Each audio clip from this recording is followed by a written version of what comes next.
하박국은 에레미야나 또 스바냐, 다니엘, 에스겔 이런 사람들과 같이 동시대에 사역했던 그런 선지자입니다. 이 하박국의 이름의 뜻은 두 가지 의미가 있어요. 하나는 매어 달린다, 매달린다. 또 하나는 껴안아주다, 껴안다, 이런 의미가 있는데, 하박국서를 쭉 읽다 보면 이 이름이 하박국서의 내용과 아주 잘 맞아떨어지는 그런 모습을 보여주고 있습니다. 악인들이 득세하고 의인들이 이 악인들 때문에 고난과 아픔을 겪는 상황 속에서 왜 하나님은 침묵하고 계실까? 이거에 대한 그런 하나님의 침묵에 대한, 그래서 왜 하나님 언제까지 이렇게 놔두실 겁니까? 이렇게 기도하기 시작해서 하나님의 응답을 받은 것을 기록한 것이 하박국입니다. 오늘 이 하박국의 모습을 보면서 우리는 오늘 본문을 통해서 세 가지 교훈을 얻고자 합니다. 먼저 첫째는 우리가 인생을 살아가면서 아무리 절망적인 그런 탄식과 절망의 상황 속에서도 여전히 하나님과 소통하는 자가 되어야 한다는 것입니다. 오늘 1절에 보니까 선지자 하박국이 묵시로 받은 경고라 이렇게 되어 있어요. 이 묵시라는 말이 히브리어로 하자라는 말인데 이 뜻은 본래 본다 이런 뜻입니다. 이 본다는 말은 우리가 어떤 사물의 외관을 보거나 어떤 뭐 상황을 보거나 이런 의미가 아니라 하나님께서 보게 하신다 이런 의미예요. 그러니까 하나님이 왜 그걸 보게 하시지? 왜 하나님이 그걸 왜 하필이면 나한테 그걸 보게 하실까? 그래서 이 구약에서 이 단어가 쓰여졌을 때는 다른 번역에서는 뭐라고도 번역하냐면 하나님이 우리가 보는 게 아니라 하나님이 보게 하시는 거기 때문에 이걸 때로는 환상이라도 번역하기도 하고 이상이라고도 번역하기도 합니다. 그래서 하나님이 그 왜곡된 현실, 정말 이해할 수 없는 그런 하나님의 섭리를 보게 하신 거예요. 그래서 이 하박국은 내가 지금 이 하박국서를 기록하게 한 것은 하나님이 나로 하여금 보게 하셨기 때문에 이것을 기록했다. 그러면서 경고라고 표현하고 있습니다. 경고라는 말은 다른 표현으로 얘기한다면 하나님께서 자기에게 주신 말씀, 그래서 하나님이 자신에게 신탁하신 그런 말씀이라는 것입니다. 그래서 그 신탁한 말씀을 너에게 전하는데 그 얘기는 곧 내 생각을 기록한 게 아니고 내가 원하는 뭔가를 기록한 게 아니라 하나님이 나로 보게 하고 하나님이 내게 말씀하신 것을 내가 깨닫고 내가 확신하고 체험한 것을 너희에게 하나님이 오늘 주신 말씀이다. 이러면서 오늘 본문 1절을 시작하고 있습니다. 그럼 우리는 이렇게 생각할 수 있죠. 도대체 하박국에게는 언제 하나님께서 언제 하박국에게 이런 걸 보게 하고 이런 걸 듣게 하시고 하나님이 이 말씀을 주셔서 사람들에게 전하고 기록하게 하셨는가? 그걸 2절부터 보면 알 수 있습니다. 2절에 보니까 내가 부르짖어도 주께서 듣지 아니하시니 어느 때까지니까? 이게 지금 에레미야도 저 단어를 아주 잘 썼어요. 어느 때까지입니까? 도대체 하나님은 언제까지 내가 이렇게 기도해야 됩니까? 이런 불의한 상황 속에도 이 절망적인 이 탄식할 수밖에 없는 이런 상황에서 언제까지 내가 부르짖어야 합니까? 그저 부르짖다는 말이 원어에 보니까 큰 소리로 치다 그런 얘기인데, 그래서 제가 가끔 웃기는 얘기로 저런 표현하죠. 저 부르짖다의 그 톤이 어느 정도냐면 남편이 하는 것 때문에 아내가 뚜껑이 열려서 소리 지르는 그 톤, 그 높이, 그게 바로 부르짖는 거다. 전에 최근에 그랬죠. 피지에 있는 피지에 그 난디 공항이 있는 데 있잖아요. 거기에 제가 잘 아는 목사님이 계세요. 예본이 예찬이가 거기도 조금 있었는데, 그래서 그분이 교회를 건축하고 싶을 때 그 한인들이 많지 않아서 교회 건축이 어려울 때 제가 한 목사님을 연결해 주었어요.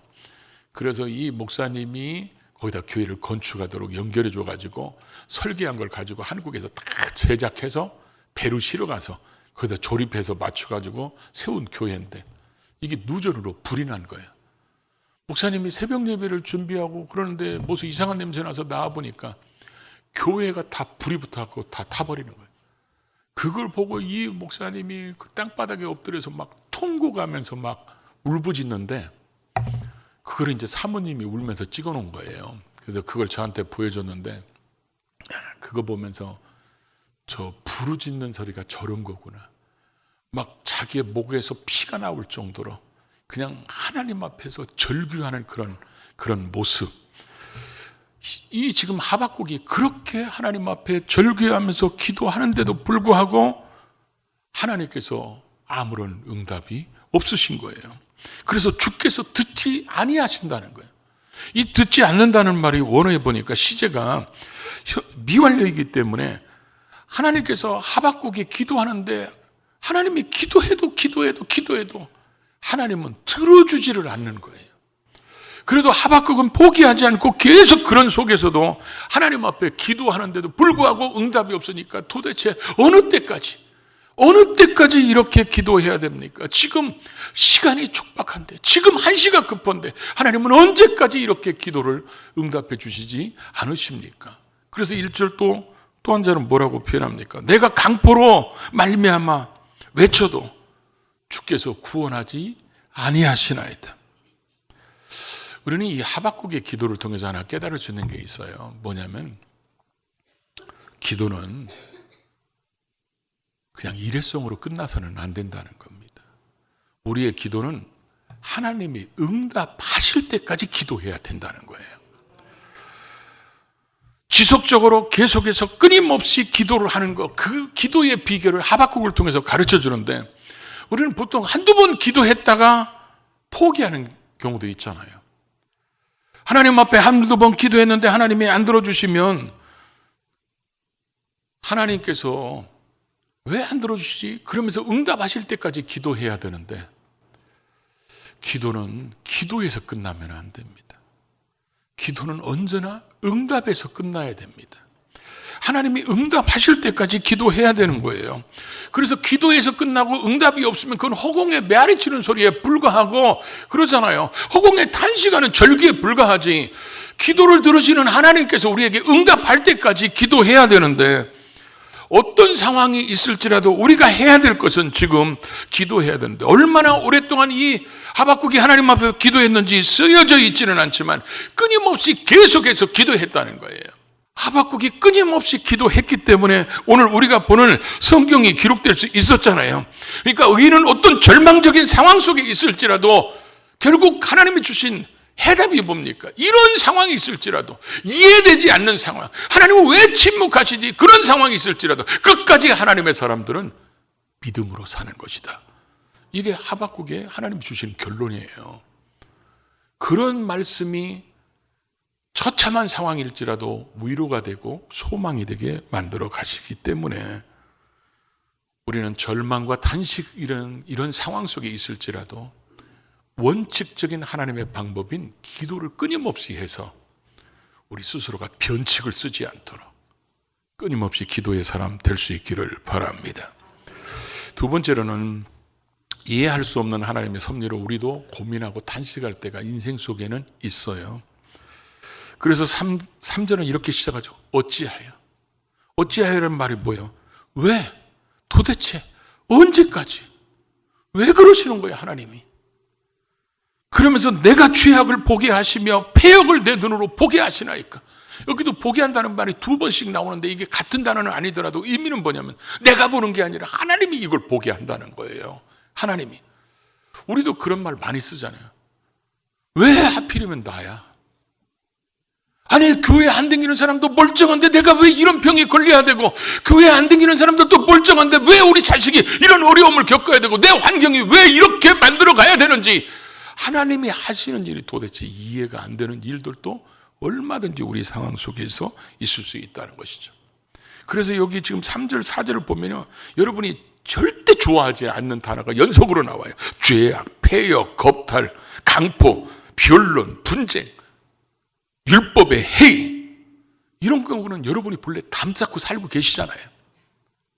아멘 못 하실 줄 알았는데 이렇게 한 분도 아멘을 안 하시네요.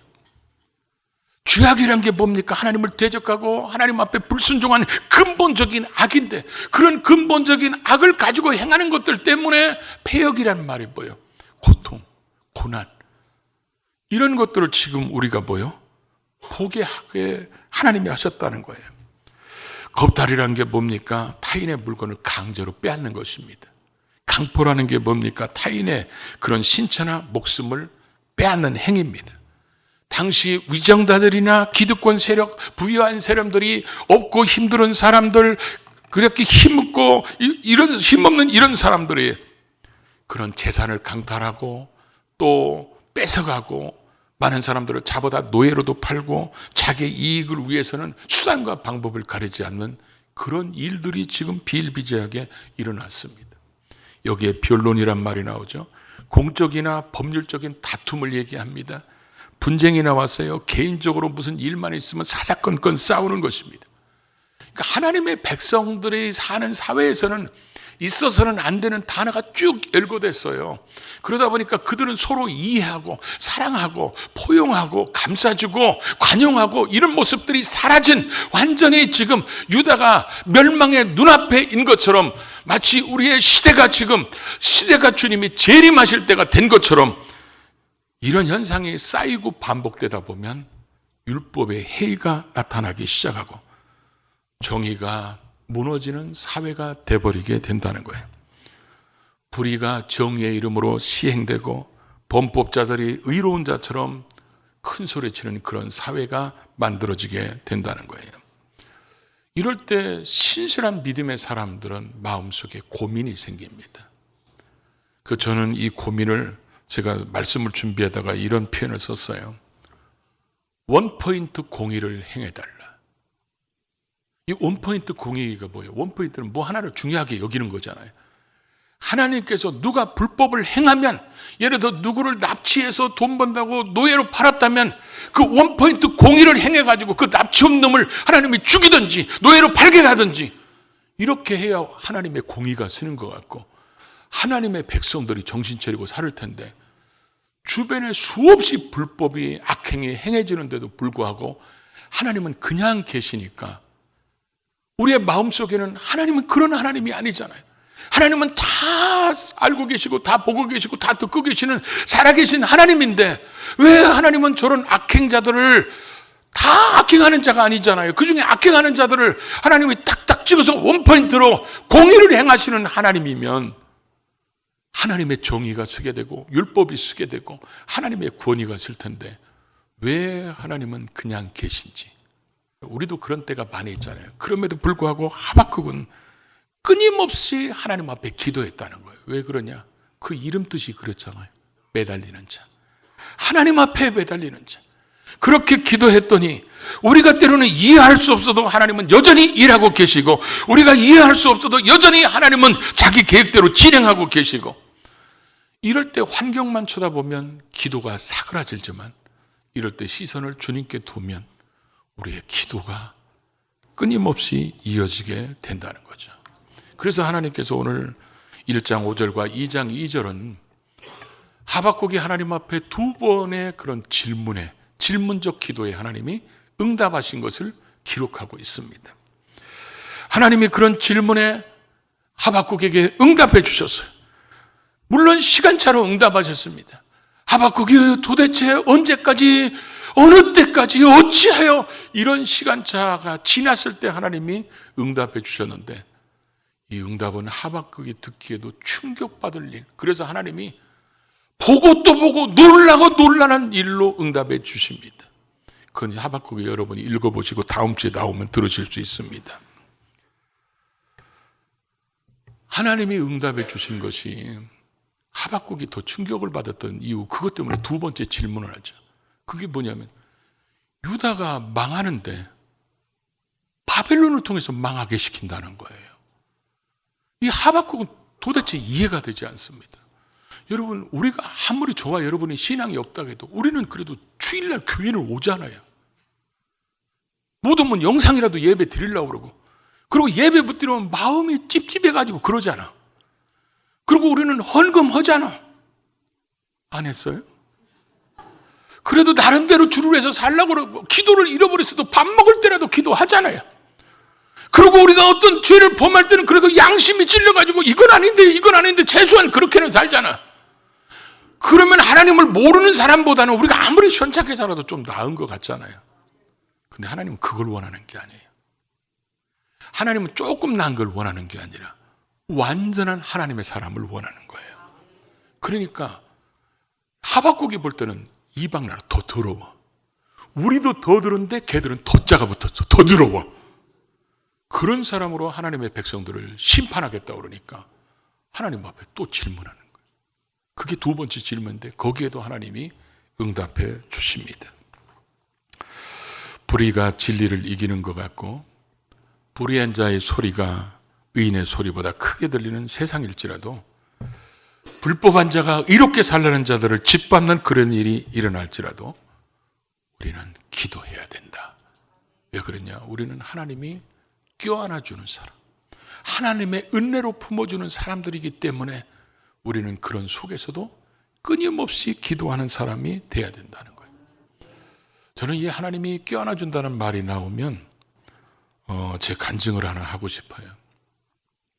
여러분이 알다시피 저는 5살 때 내가 받아야 할 사명을 왜 어머니가 받습니까? 그래서 어머니가 나를 주의 종으로 드리라고 그랬다가지고 늘 너는 커서 목사가 돼야 된다. 늘 목사가 돼야 된다. 그래가지고 저는 어렸을 때부터 하도 많이 들어가지고 세뇌가 됐어요. 세뇌가 돼가지고 저도 어렸을 때부터 항상 교회 열심히 다니니까 목사가 돼야 된다고 생각을 했어요. 그러면 하나님께서 제 앞에서 어떤 기적이 일어나게 한다든지 나를 통해서 능력을 행하신다든지 막 이런 것들을 보여주면 좋을 텐데 아무 소식이 없었어. 그러고 나서 신학교를 끌려는 갔는데 이건 아닌가 싶어요. 그리고 결국 신학교를 안 들어가고 그러고 나서 방황할 때 어쩌면 하나님이 나를 부르신다고 해놓고 어쩌면 하나님이 나를 목사로 되기를 원하신다고 해놓고 나에게는 아무런 뭐가 없으니까 거기에 대한 반항 때문에 제가 방황했던 것 같아요. 가장 근본 원인은. 근데 그때 제 친구들이 그런 얘기를 했어요. 제가 이렇게 맨정신으로 얘기해도 걔들이 믿지 않을 텐데 저는 술은 자주 먹는 타입은 아니지만 폭주가요. 한 번 먹으면 술이 떨어지든지 내가 떨어지든지 떨어져야 사명 끝나는 사람이기 때문에 그렇게 먹었어요. 그러면 보통 사람들이 필름이 끊어진다고 그랬죠. 필름이 끊어지면 똑같은 레파토리로 얘기를 한대요. 뭐라냐면 나는 언젠가는 목사가 될 거라고.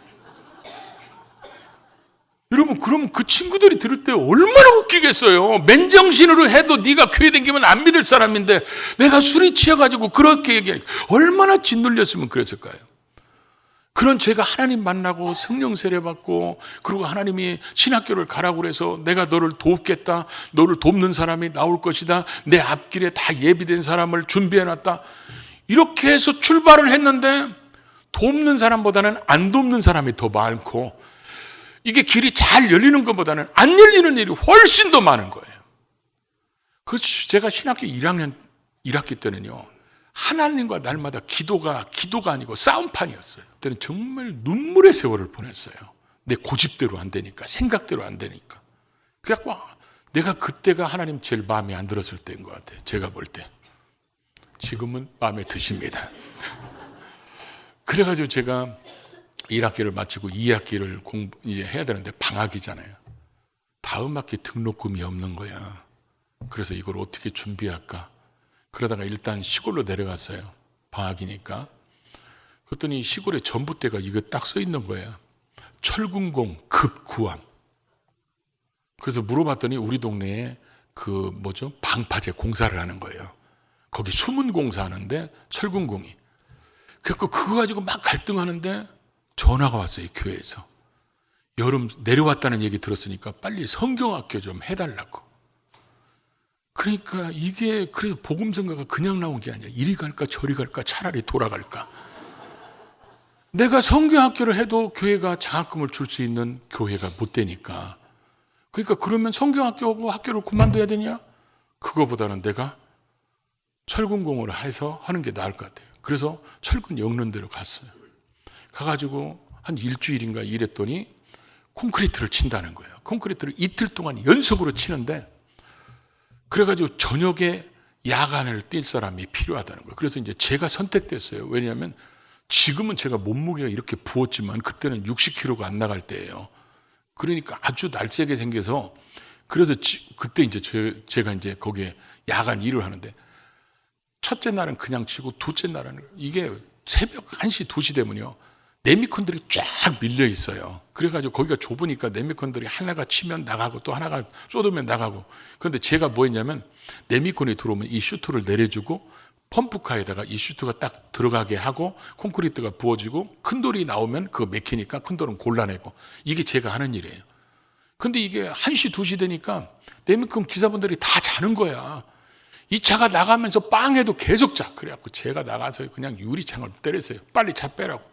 그러고 나서 뒤에 가서 이걸 피웠어. 그러고 나서 제가 펌프카에 올라가가지고 빨리 오라고.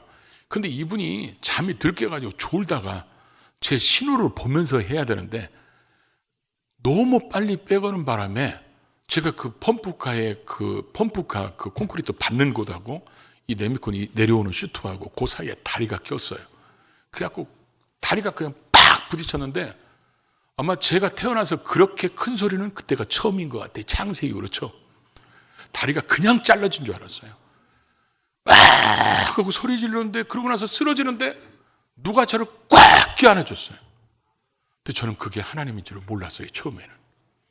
그때 제가 펌프카를 이렇게 쳐다보니까 아무도 없었는데 나보다 대따 덩치 큰 분이 꽉 껴안아준 것을 제가 맛봤기 때문에 그게 하나님이란 걸 깨달은 거예요. 그래서 제가 나 병원 안 가도 되니까 집에 데려다 달라고. 그래서 사람들이 집에 데렸는데 이게 한쪽 다리가 무릎 밑에를 전혀 쓸 수가 없어요. 그래서 집에 데렸는데 다리를 못 쓰니까 세면 하는 데 가서 시골 옛날에 세면대장은 그렇잖아요.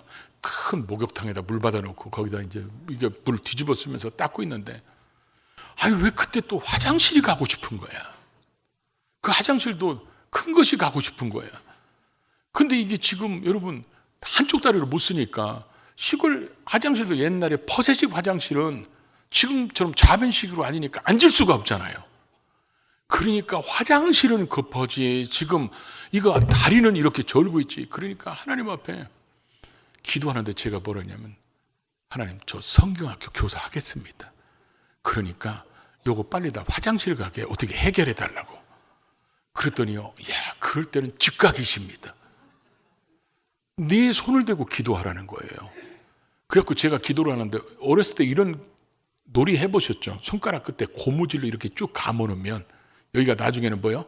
차가지고 피가 안 통하잖아요. 근데 이거 고무줄 풀으면 어떻게 해요? 찌릿찌릿해가지고 연결되잖아. 여기다 대고요. 제가 기도를 했어요. 그랬더니 이게 팍 터지는 것처럼 아래 위가 쫙 연결돼가지고 다리가 힘이 돋기 시작하는데요. 그 자리에서 그냥 화장실 달려갔어요.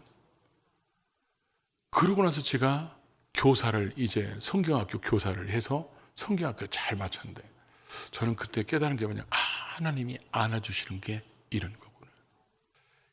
이 지금 하박국에게 하나님이 그렇게 은혜로 안아주시고 하나님이 품어주시니까 그런 불의한 속에서 절망적인 상황 속에서 기도를 포기하지 않고 끝까지 기도하니까 하나님이 위대한 하박국이 되게 만들어주고 오늘 우리에게 하박국서를 우리에게 주시면서 우리가 우리의 삶 속에 어떤 어려움이 있더라도 결코 우리도 기도를 포기해서는 안 되고 아무리 세속화되고 아무리 타락하는 일이 있어라도 우리만큼은 기도를 쉬어서는 안 된다는 것을 가르쳐주고 있습니다. 그 우리는 끝까지 하나님이 역사하실 때까지 일하실 때까지 그 뜻을 깨달을 때까지 기도를 포기하지 않고 기도하는 우리 모두가 될 수 있기를 주의 이름으로 축복합니다.